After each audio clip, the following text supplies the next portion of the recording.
Welcome to Backseat Directing. Where we talk about movies, TV shows, comics, and more. We're your hosts, Andrew and Aaron. And today we are breaking down the movie Law Abiding Citizen. In our brand new studio. 3, 2, 1, action.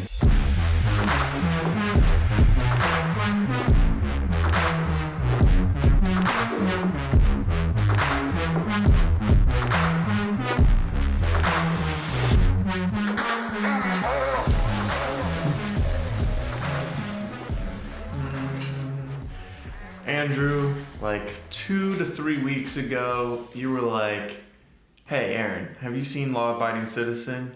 And I said, yeah, I have. It's a good movie. What about it? You're like, I just watched it. We should do an episode.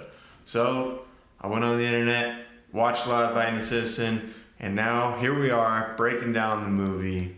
Yeah, right after I watch a movie, I generally have this boiling over of thoughts that normally I'll spew onto my friends and family who do not care to hear about it. So hopefully that's this is a safe space. something the podcast is really good for, because I can kind of get that out of my system. It's overflowing. I need to release my thoughts on the subject. Yeah, so this movie starts off with a pretty hard to watch opening scene where two burglars break in to Clyde Sheldon's house, who is Gerard Butler. Amidst the chaos, Clyde ends up getting hit. He gets tied up and stabbed, and then he is forced to watch the murder of his wife and daughter. The burglar who committed the murders ends up with only a few years in jail, as the evidence wasn't enough to kind of pin him away for good. The movie time jumps 10 years into the future, where Clyde is now on a mission to strategically take revenge on the people who killed his family and the justice system that did his family wrong. So this movie was created in 2009, came out in 2009, which I thought it came out a little sooner than that. It is an hour and 49 minutes long. It's rated R. It has an IMDb rating of 7.4 out of 10. Has Rotten Tomato score from the critics of only 26%, and that's out of 162 reviews. And then audience score has it ranked at a 75%. Andrew, where do you kind of have this movie sitting? I think that a 7.5 is pretty fair. I would maybe even give it a little bit lower, like a 7 out of 10 for my personal taste. Pretty good, right? Yeah, pretty good as far as movie goes. It's an enjoyable watch. And I think that if the movie had gone a different direction, I easily could have seen it being a 9 out of 10. And I'm going to go into what I think the movie needed to improve Andrew's on been in depth. Dying to talk about the improvements of this movie. I have a lot of thoughts on this movie because I think it's a very strong movie concept-wise. And what Aaron just went over is a general idea of the plot. We are going to go further into spoiler territory if you continue to watch it. Like you said, the movie's been out since 2009, so you've had plenty of time to watch it. But this is going to be a lot of fun. Whether you've seen the movie or not, we're just going to go... we're both going to talk about in our backseat directing segment what that we think could have changed. But I think this movie could have easily been in my top 20 movies of all time with some relatively large tweaks. And I don't think that's the case for just any given movie. All right, this movie had a budget of $53 million, and it more than doubled that budget in the box office, bringing in $127.9 million. Yeah, it's a big success, and for an action movie like this, those are really good numbers that I'm sure they were happy to see. Part of why they're working on greenlighting a sequel right now. Have you heard about this? A sequel to this movie? Yes. Oh, I did not. I don't know if it's technically a sequel or a prequel but it's has Gerard Butler attached as a producer. He was a producer for this movie, and it's in works with Ray Violette, which is a film company that the details of the plot are still closely guarded. But I read an article from I think May of this year announcing that they are working on another law-abiding citizen movie. All right, you heard it here first, folks. I haven't heard that anywhere else, so I think that's not hugely talked about news right now. All right, Andrew, who directed this movie? Who starred in this movie? How did this movie get made? All right, so this movie, the director is F. Gary Gray. I have F. Gary Gray's credits on here to look at. He's directed a lot of action movies, a lot of ones that I'm sure we all know the names of. Household name action movies like Men in Black International, The Fate of the Furious. Haven't heard of it. Is that a relatively new film? So that's the eighth Fast and the Furious movie. So he's got some really good credits along with the movie we're talking about today. Straight Outta Compton as well. Italian Job, that's a big action movie. So I see why. I actually just watched that yesterday. After watching this movie fully and realizing that it seemed like the writers intended it to be an action movie, he makes a lot of sense as a choice for a director. They originally had a different director, and Gerard Butler said that that director had actually fully finished the movie, but they just had a difference of opinion. Like they filmed it and everything? Yes, the movie was completed, but that director had a different vision of the movie, a different vision of the character, and Gerard Butler, as one of the producers, said that they kind of amicably split ways even after the movie was completed. So they brought on Gray, and he was very excited, had tons of ideas, and they produced closer to what the producers wanted the movie to be, I suppose, which I think is probably part of why this movie seems to have, in my opinion, some genre confusion. I think this movie doesn't seem throughout to know what genre it wants to fit in, and it kind of settles into action in like the second and third acts of the movie. Mm-hmm. But I think that... Yeah, the first like half of the movie is definitely not like an action film. I think it's more of like psychological thriller, very much, and that's what I saw too. So that's where I kind of felt like it started to go off the rails.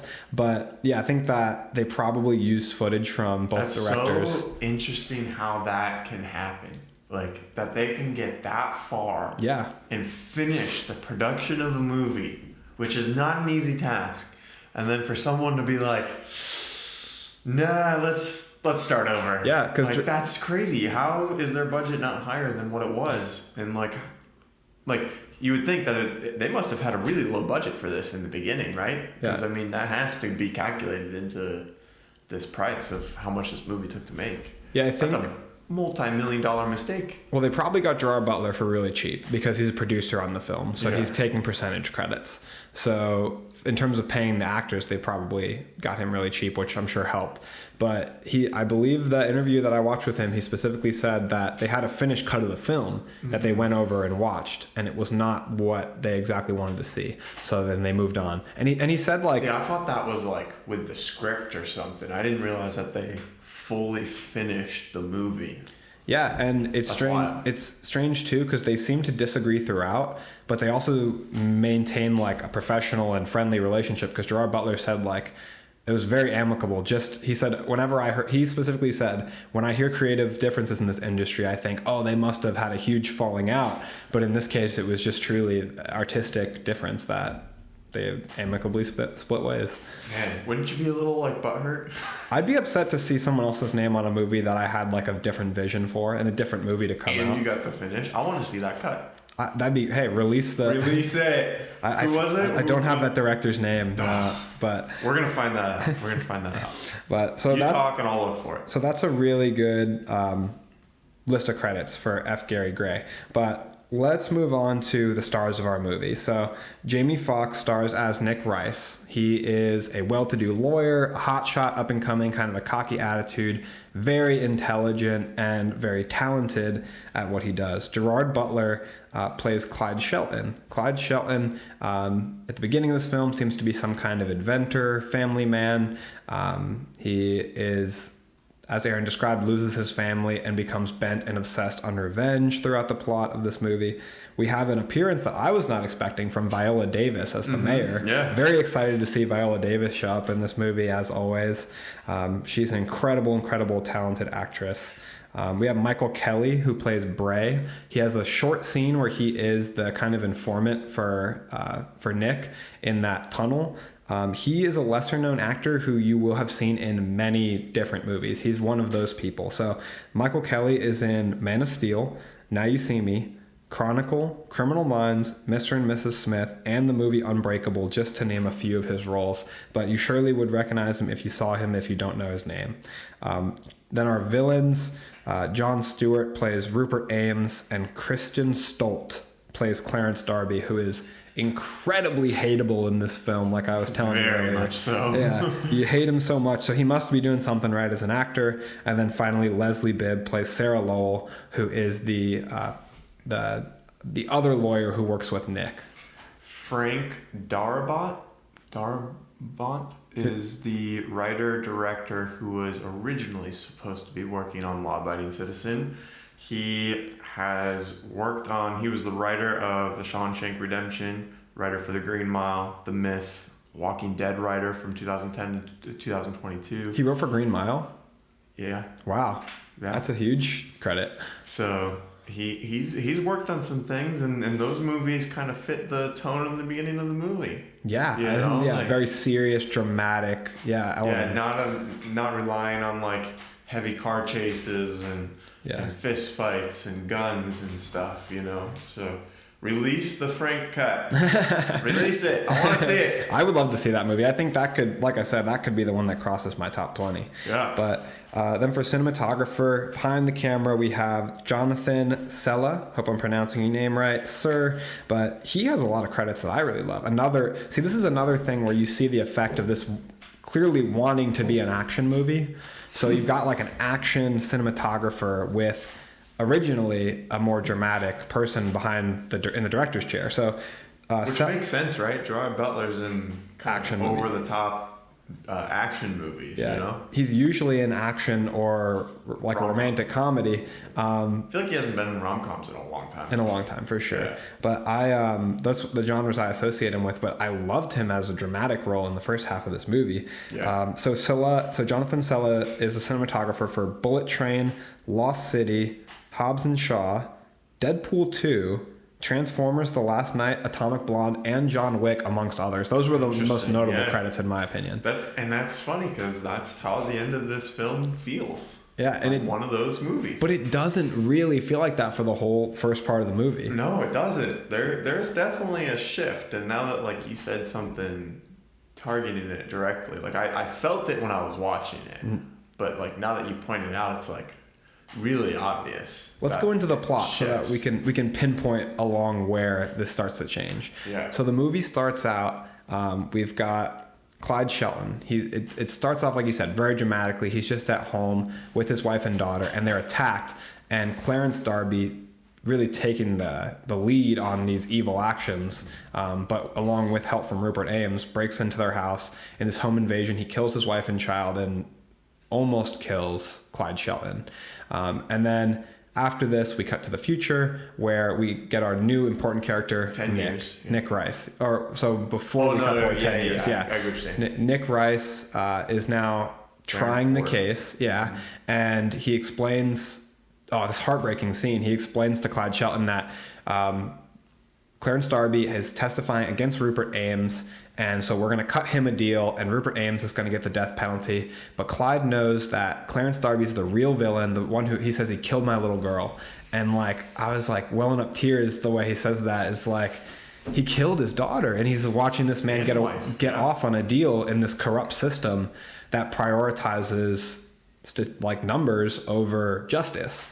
And ultimately he sees his lawyer, not necessarily his lawyer, because I believe he's fighting for the state, but he sees this lawyer, Nick, shake hands with Clarence Darby, and like it's just kind of all of this together is the breaking point for Sheldon. Mm-hmm. So he starts planning this intricate journey of revenge, and then we cut 10 years later, and what happens? Yeah, so at this point, it opens with the scene of they're in the jail, and which one got punished? Rupert Ames is the one that's... So Ames is in jail. He is about ready to serve the death penalty for his actions, and he's tied up to the chair, and like any last words, and he's like, the wrong man's dying here tonight. I was in the wrong place. I definitely shouldn't have done what I did, but I did not kill that man's family. And he, from there, like said his piece, and they injected him with the stuff, and he starts to pass away, and then all of a sudden he like kind of wakes up terror and extreme pain, and no one knows what's going on. Wasn't that scene is so visceral, and doesn't it feel to you like a monster movie scene? Like it's like a Frankenstein, poof, bolt of lightning, and it's like you like kind of don't want to watch it. You know, you're like kind of like oof. Yeah, that scene and the torture scene that we'll talk about later, it really feels like horror elements, like true horror elements, where they're doing psychological thriller, horror, drama, and then just the flip later on in the film to action is like pretty drastic. Yeah. But so he ends up passing away in terrible fashion. Oh my gosh, excruciating pain. Some would say deserved. Yeah. And everyone's like, how did that happen? You know, the lawyer, Nick, who's played by Jamie Foxx, was like, we got to figure out what was going on. They're talking to the warden. The warden's like, none of my guys would do this, you know, like, we follow things to the T, blah, blah, blah. And then they're somehow convinced that it was Clarence Darby who was involved, because I believe they find a note or something that says his line of, I forget. Darby has a specific line that he whispers to Clyde when he's attacking his family, and this leads them to Darby. So now the cops are rushing over to Darby's apartment. Yes. But they're also, during this, kind of like, all right, who has motive? And Nick's name, or sorry, not Nick, Clyde Sheldon's name comes up. So like they were kind of on to both of them. Which is a little realistic, right? Yeah, who is connected to this guy? But they were definitely going after the bad guy first. I was impressed that Nick in that scene remembered some obscure thing that Clarence Darby said 10 years ago. Yeah. I was like, well, I guess it must have been kind of stuck with him, I guess. Yeah. So we go to his apartment now, and from there, he's just living the life at this point, right? So he only had 3 years time in jail for making that deal. Which is disgusting. Yes, because he's the one who... These things do really happen too, which is like the... Yeah, he's the one who committed the crime or the murders, or at least kind of took the lead in all of that stuff. Mm-hmm. But yeah, he's just chilling at home, doing drugs. He has a lady pass out on his couch, and then he receives a phone call. It's a cryptid voice. It's like, hey, look at the south side of your window or west side or whatever, and the cops are coming for you. You got to get out of there. And he's like, what? So he grabs his gun, or no, he didn't have a gun at this point. He does have a gun. He dumps it in the chimney. Yeah, so he goes running along the rooftops. The voice kind of leads him along to this cop car, and he hops in where there's a passed out cop. He forces him to take him to a location where it's unveiled that passed out cop was our protagonist of the story, especially at this point. Clyde Sheldon. Yeah, and Gerard Butler. He tricks him and gets him with the tetrodotoxin that paralyzes him, and then he has him on the table, poisoning him, where he now repeats Clarence Darby's line to him, which I found online, is "Can't fight fate." That we were forgetting earlier, yeah.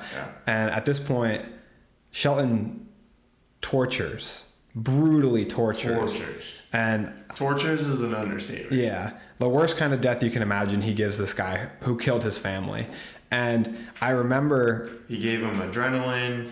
To keep him awake and his senses working. Put a mirror above him so he can see what was happening. With the picture of his family on there too, so it'd be the last thing he ever saw. Yeah. It's pretty dark. And just because of the graphic nature, we won't go into saying any of the specific actions that he does. But this is a very dark, gruesome story that they're telling at this point. And I would argue most of the audience is still easily on Clyde Sheldon's side and backing him as the hero of the story. For sure. Despite the fact that this is not what a hero could do. We're dealing with an anti-hero. At this point, you're like, okay, this is bad, but I'm still rooting for him in some ways, because what would I do in this situation? You know, as a viewer, you're like, someone just killed my family. Like, it would be hard not to want to do exactly what Clyde is doing to this guy. It's like he says later in the movie in the interrogation. He says, yeah, I thought about killing him. Who wouldn't? Mm-hmm. Like, if somebody murdered your family, who's really gonna think, well, I wish them the best, and I hope that the law catches up to them. Like it's not wholly unrational to have that natural human urge for vengeance, and I think that's why the audience sits with Gerard Butler in this movie for so long. But so he murders him, and then he ultimately gets arrested in the scene where they obviously force in the shot of Gerard Butler's ripped physique. He strips fully naked for the audience's viewing. They again go and arrest him or bring him in for interrogation based off the notion that they think that he might have had something to do with the thing that happened at the prison. Yeah, at this point, I don't think they've yet tied the location back to him. Yeah, they didn't have his ownership evidence yet. But he's pretty coy in the interrogation with Nick, where he's essentially admitting to this wrongdoing, to this crime, and he tells Nick, repeats his line back to him, "It's not what you know, it's what you can prove in court."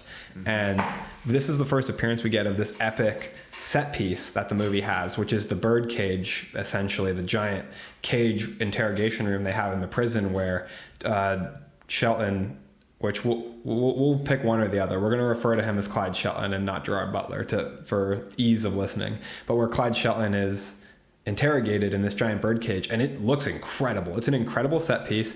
I could not find any details about it online, but it is huge. It must be 30 feet tall, and it is just so visually interesting to look at. I think it's the coolest set piece in the whole movie. Yeah, it is really cool, and it contains one of my favorite shots from the movie too, where it pans over to him. He's sitting at the table in that cage, and we're looking through the door, and the door is kind of blacked out, so you just see the sliver window on the door, and we see Clyde turn his head as the music drops, staring right into the camera. It's like, ooh, I felt that. Kind of representing like the cage he's in through that small sliver, and like there's no fear in his eyes. He's in control. He's where he wants to be. You see that on his face, it's which is representative. The small sliver of like, this is right, and then how much of the darkness is taking up of like, this is wrong. It's an interesting thought too. Yeah, the darkness takes up majority of the screen. You see this small little sliver of light. Yeah, because there's a huge moral debate of how long you should be on his side, and the degree to which he's in the right. Everyone has their different opinion on how far we should go to punish criminals. So at this point of the movie, I would still say everyone's kind of on his side, but they're like, whew, that was a lot. Yeah. And this is where we kind of get to see Clyde show his smarts, because he's talking with Nick, and Nick's asking him questions, and he's giving them the answers that he wants, while in the same time not saying anything, and it's kind of verbal gymnastics, if you will, where it's like, all right, I have your confession, thank you very much, and he's like, no, I just said yeah, sure, I wanted to kill him. I never said I did. You might want to cancel your 12:30 lunch with Judge Roberts. In fact, you might want to cancel your whole week. So at that point, you realize like, there's something more going on here. He's kind of saying, I'm putting on a clinic here. So you might want to take notes, because this is about to get real. And it from there, it really does. Glossing over a lot of the specific finer plot points, he has basically laid out a plan or a game that has all the people involved in the trial and as pawns, that he has planned all their next 20, 50 moves ahead. And everyone's shocked at every turn. He shows the gruesome lengths to which he's continuously willing to go. And a very important scene to me in the courthouse, he shows that this isn't about just revenge. This scene was so cool. Incredible. One of the top 3 scenes in the movie. Yeah. But he's saying he's not just here for revenge. It's not just about him. It's about the system. Yeah, so to kind of set the scene a little bit, they're in court. It's kind of like his first appearance in front of the judge, and he is representing himself, and he is talking like a well-sophisticated lawyer who knows what he's talking about. and he's basically saying how he shouldn't be held and that he should have a bail set. That they don't have evidence, and that he Right. hasn't yet given the confession that he's promised. So he's like naming different laws and all this stuff, and you can see Nick kind of scrambling a little bit. Yeah, and the judge is inclined to agree with him. Yeah, the judge starts to agree with him and is like, all right, I'm gonna have to go with his side. And then right as she's about ready to say like, yes, you can have bail, he's like, this is what's wrong, and he blows up on the judge. Says, I just killed 2 people and you're about to let me walk right out of here. Supposedly killed 2 people. Yeah. Well, I think he says, I just killed 2 people. He might have actually. Yeah, because he's never trying to like prove he's innocent the whole time. He's trying to prove that it doesn't matter. Right. But either way, he was saying like, look, I'm in here because I killed 2 people and you're about ready just to let me walk. Yeah. Which is exactly what you did with my family. Yeah.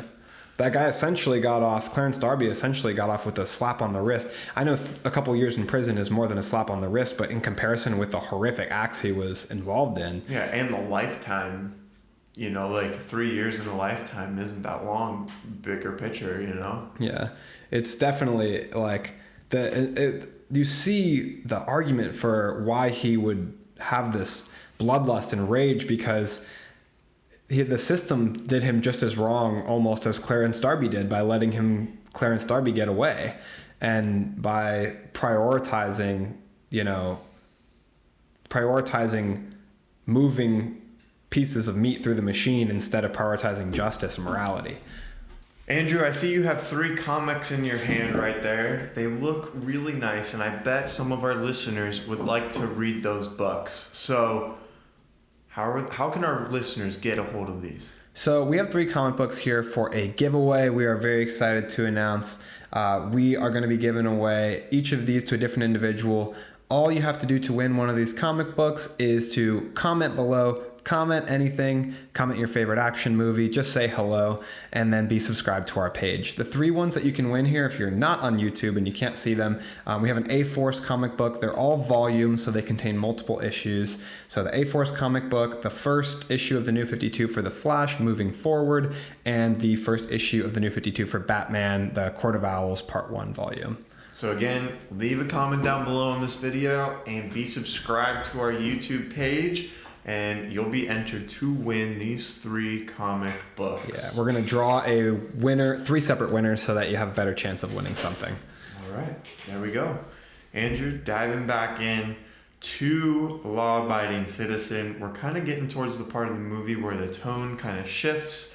We've realized how smart and ahead of everyone else Clyde Shelton is, and he is controlling the movie for sure.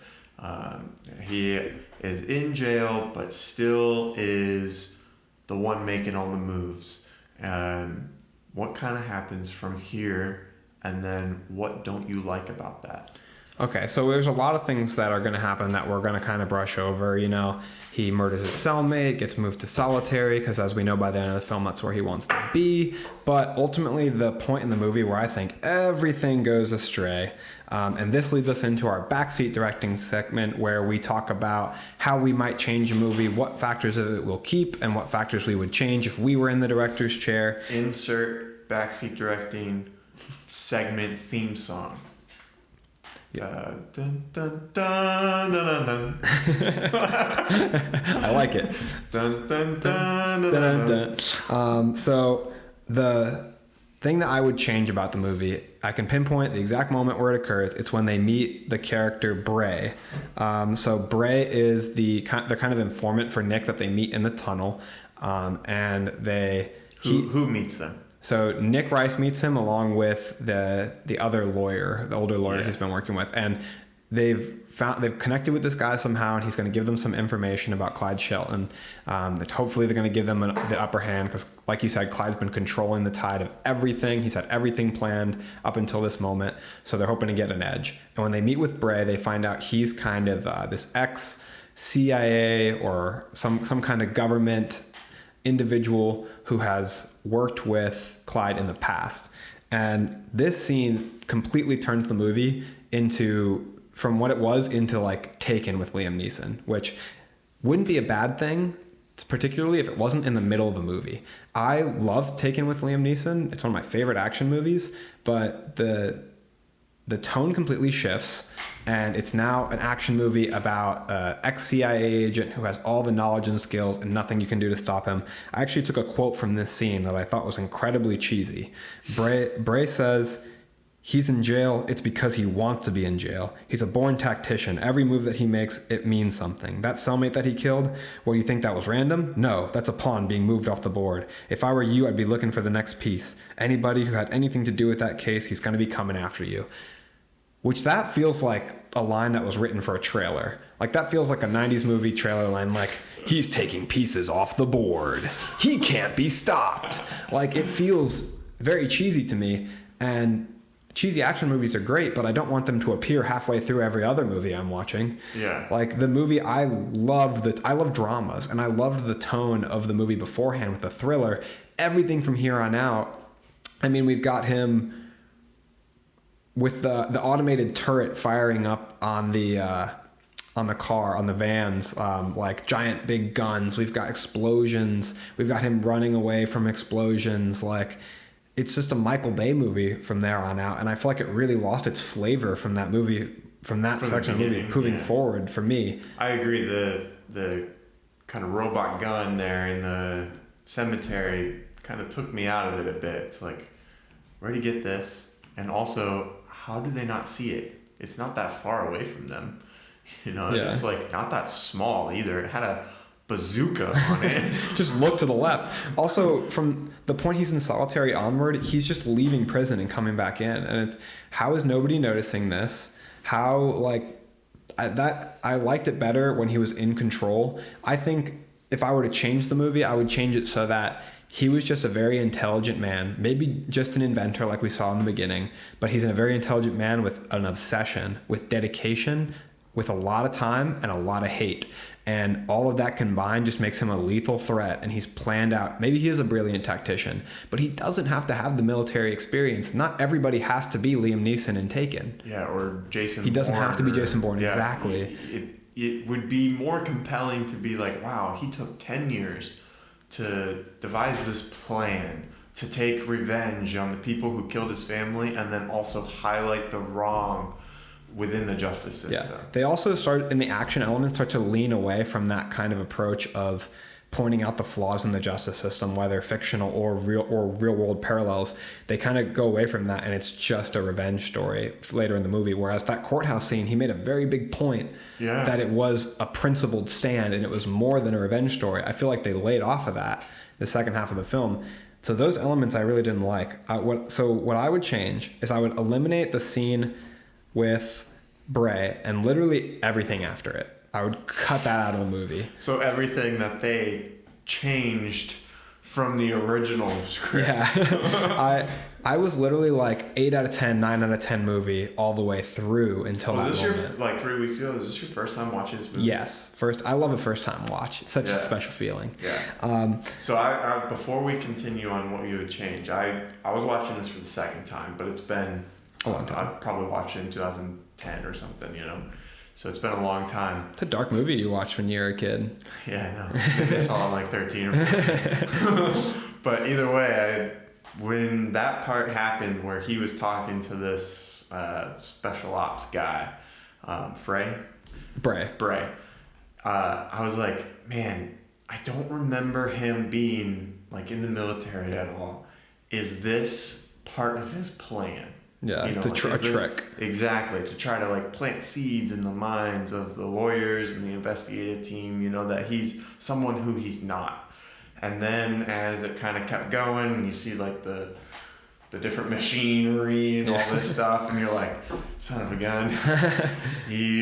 Nope, that's what it was. It that's wasn't actually what they were. Plan. I was hoping for something more than that, you know, because that's kind of how all action movies go. I was hoping for something more strategic, you know, and the gun thing didn't really make any sense. Like he's shooting up the vehicle and then he blows it up with a bazooka. Why? Yeah. You know? I wanted to be with Gerard Butler all the way through. I was hoping somehow, some way, even when he starts to kill people who are more on the innocent side, that he was somehow going to tie it in to making a greater point that that's the direction I wanted the movie to go. I'd rather change it where he doesn't kill the innocent people and makes a point to the justice system. So here's the ending I have, the revised ending. So after Written and directed by Andrew D. Christina. My first credit. Backseat Directing. So I would have stuck with the elements, like I said, of the principled stance, cut out everything after from Bray's appearance on. So I would continue with the justice system as the enemy, moving off from just the actual criminals to the justice system as the enemy. And I would have him prove that they only care about moving people through the system, whether innocent or not, and that he proves the system's corrupt, still dies a martyr. Because the way, in my opinion, that he dies at the end is just him as a villain losing to now Nick Rice as the hero, who's a relatively uninspired, uninteresting character from my perspective. But here's how I have the movie ending. They're in a courtroom. He has now admitted guilt after killing like the involved parties, the corrupt people, and now he's gotten to sentencing. So does he kill Nick? Here, I literally wrote a paragraph of dialogue that I'll read to you now. So he would get permission to address the court, and he would stand up and speak and say this. Clyde Sheldon would say this. I will not be addressing the court, but instead I am addressing everyone at home. So it's a televised courtroom. My wife's name was Sarah. My daughter's name was Elena. I had to make those names up because the script lists them as Clyde's wife and Clyde's daughter. Yesterday, their murderer was let's say a month ago, their murderer was walking your streets. Today, I stand before you in handcuffs for ending the life of that man, Clarence Darby, and his co-conspirator, Rupert Ames. The people who walk these halls treat humans like pawns and the justice system like some kind of sick game. For the last month, they've been playing mine, and they've been made to feel our pain. There's only one piece left to take off the board, and it's the man responsible for all of this. So at this point, with kind of a huge crowd audience is now built up to watch this trial because of everything that's been going on, the publicity of him killing all these people. There's a huge crowd in the courtroom. There's a huge riot going on outside the courtroom. And I would have shots going around to different homes watching the trial at home. I would have that start out earlier in the movie and affect throughout, kind of like in V for Vendetta, to show like the public opinion shifting towards him, kind of seeing him as an anti-hero against the justice system. So after he's given his speech and he said there's only one person left to take off the board, he says it's the man responsible for all of this. He reaches in his pocket and moves towards Nick, looking at him, at which point he's shot by the bailiff in court to defend Nick, and he falls to the ground dead. Nick screams no because he doesn't want him to kill him. He knows this is probably part of his plan. But when they roll over Clyde's body, all he's holding in his hand is obviously the beads, the bracelet that his daughter made for him that says daddy on it. And he dies as a martyr. They see the justice system as a villain. Let's see what else I have on here. So then from there, we're going to cut back to the irate audiences, cut to the crowd screaming, furious that they killed somebody who only took revenge. He got them to make themselves the villain by killing him after all he did was take revenge for his family, who the court system wasn't willing to take justice for. And I think it would make the point he was trying to make. Nick would live because Nick is not a rotten person to his core. And then maybe we close the movie out from there where Nick is in a similar trial and he makes a different decision. And we see change starting to be incited from outside and from within the justice system. Boom. And you took the cheesy line and reconstructed it to work in a more modern manner, maybe? Yeah, taking pieces off the board, reconstructed it to be part of his argument. Yeah. I like that. I think release the original cut of this movie, would you? Maybe this is, who knows? Like this I think would just be a much more satisfying ending. Stick with the thriller elements, stick with making the point he was trying to make. It's real world points about the justice system that need to be made, that every day killers do go free because of legal loopholes. And it's something we're still perfecting after hundreds of years, the legal system.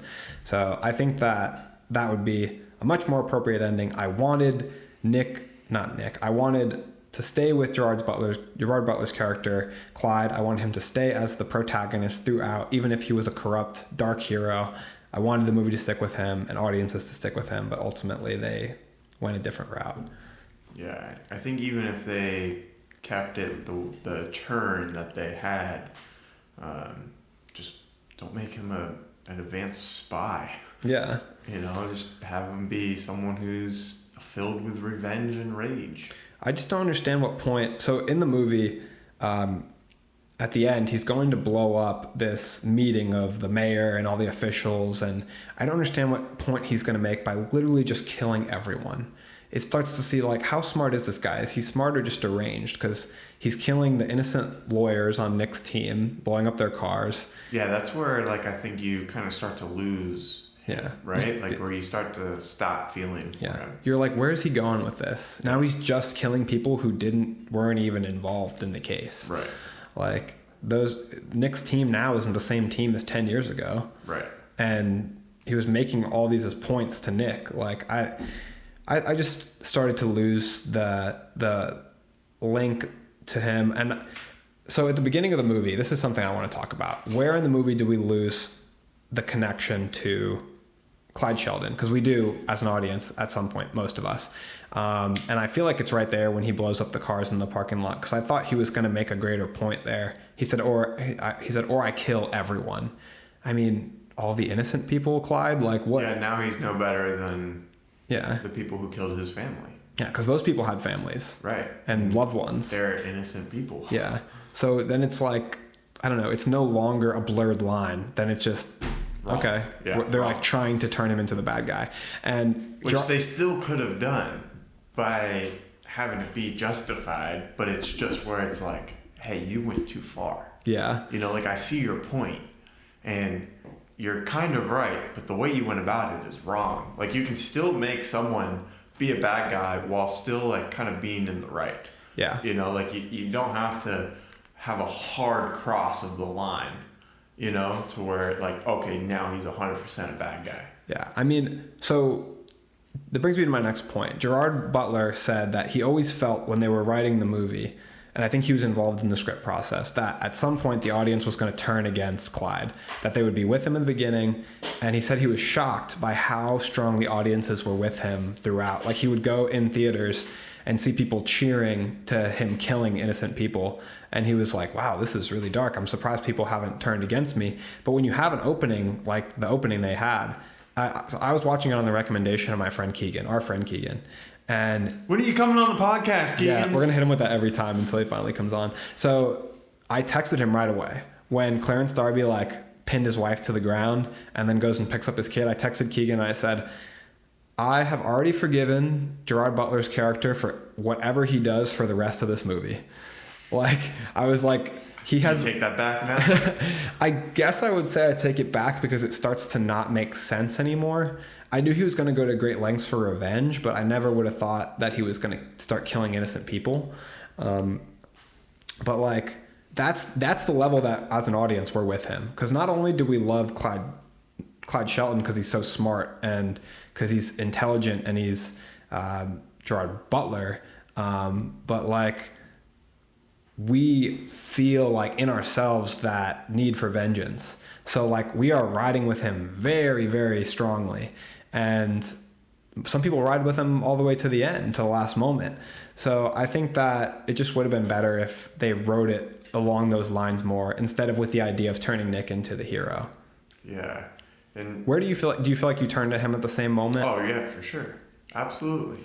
I mean, because at that point, like you said, it's a hard line. It's like, I don't understand why you did that. You know, like, what was the point of that? You're no different than any other bad guy now. And like, his request was for them to release him. Yeah. So what point do you make that they won't release a criminal, which you've already said they shouldn't do? So now you're going to kill them? Right. You agreed that you murdered somebody. You shouldn't be. When you agreed when you said that to the judge. Yeah. So, and at this point, you've killed someone while being in jail too. So like, very clearly, you're like two of you in a cell. You're 100% a murderer. Yeah, you're very guilty. You know, whether it was for the right reasons or wrong reasons, you've killed someone. You know, that they can 100% prove. You know, because you were in jail while you did it, and now, yeah, that part doesn't. That's where I lost the connection to him as well. Yeah, that's an unfortunate change in the story, and I think that's really honing into the fact that Gerard Butler's character is the best character in the movie, and focusing that in the writing and aligning the plot with that, so that people are able to follow him through all the time. Towing the line of a good anti-hero is what would be the biggest change for this movie, along with the thematic elements not being so wishy-washy. Yeah. Let's kind of jump into some behind the scenes. I think the biggest thing is that Gerard Butler and Jamie Foxx were originally supposed to play opposite roles. Which is pretty interesting. And it seems like there's a few different stories of how this went down and how they ended up switching. But it's so one says it was their idea, one says it was their idea. Who do you really believe? But essentially, it seems like they had the whole movie set up and they had it cast to where Gerard Butler was going to play Nick. He was going to play Nick Rice, the lawyer, the suit and tie hero of the story. And he says later in an interview too, he's like, yeah, but Clyde was a more interesting character. He was more terrifying for me to take on, more challenging of a role. So I wanted to do that one. But then there's some conflicting stories where Jamie Foxx came in, was offered the position of Clyde, and he's like, no, I want Nick. And then they did their little gymnastic moves to make it happen and switched them around. So whose idea was it? Not really sure. But I think the roles that they did play were the right roles. Yeah, ultimately a really good choice in my mind, and I can't picture it any other way after having seen the movie. I think they have said the same thing too. Gerard Butler says I couldn't imagine it different at this point. I wonder, so did they always have those roles even when they originally filmed it, or did they switch? I think originally before they filmed, they did the switch. I think so too. We also know that Gerard Butler was a trained lawyer, that he went to law school, and just, I believe at the end of law school, switched over to his career as an actor. Yeah, from what I could find, that he was in basically an internship after law school or towards the end of law school, and he ended up getting fired the last week of that job and didn't become a lawyer and instead went to pursue his acting career. So that's probably part of why they originally had him in the Nick Rice role. He's probably part of why he felt comfortable in that role, because of his experience with the world of law. Right. And in an interview, him himself said that Nick did not do a good job defending his case. And basically, I don't know if we've gone over it yet, but basically Clyde wanted Nick to prosecute further, but Nick was saying, the evidence just isn't there, and if we lose this trial, he could walk free. But the alternative was that he got a deal and ended up only spending 3 years in jail or prison. Yeah. So if I was in Clyde Shelton's point of view, or in his shoes, I would definitely want to risk. Did our camera die? It's off, it's black. Change the battery pack. That's kind of annoying because it didn't say that it needed to before we started this. All right, Andrew's back with us. Our cameras are back working. Technical difficulties with our new studio. No big deal. Happens, right? Yeah, let's get back into the show. So I was talking about how if I was in Clyde Sheldon's shoes, I would want Nick to try to prosecute, because the guy only ended up serving 3 years, which is, like we said, nothing, And Nick didn't want to prosecute any further because he said there wasn't enough evidence to convict them and that he could just possibly go free. But I feel like I would rather have at least tried to make that happen, because when we flash forward 10 years, he's been out for 7 years, which is a long time. To just be free. He committed 2 murders, let alone whatever else he's done. Yeah, that's only what we know about so far. Exactly. So I feel like I would have been disappointed in my representation as well in Clyde's position. Yeah, I mean, I would agree. I'd be in the same position. If I was in that position, I would want to push for the absolute worst thing to happen to him. And I would just say, Well, if we risk it all and he gets off scot-free, then I'll just find him and kill him. Yeah, maybe don't say that to the prosecuting team. But Right. We'll redact that from the video so that the NSA doesn't get me. Andrew, do you have any other points of this movie that you want to talk about? No, all my thoughts have been said. I have a funny behind the scene. Oh, let me know. thing, What is it? which is, we've actually kind of talked about this in another podcast already, but Gerard Butler and Jamie Foxx, 3 years later, ended up starring in the same movie back to back. So Olympus Has Fallen, White House Down, twin films.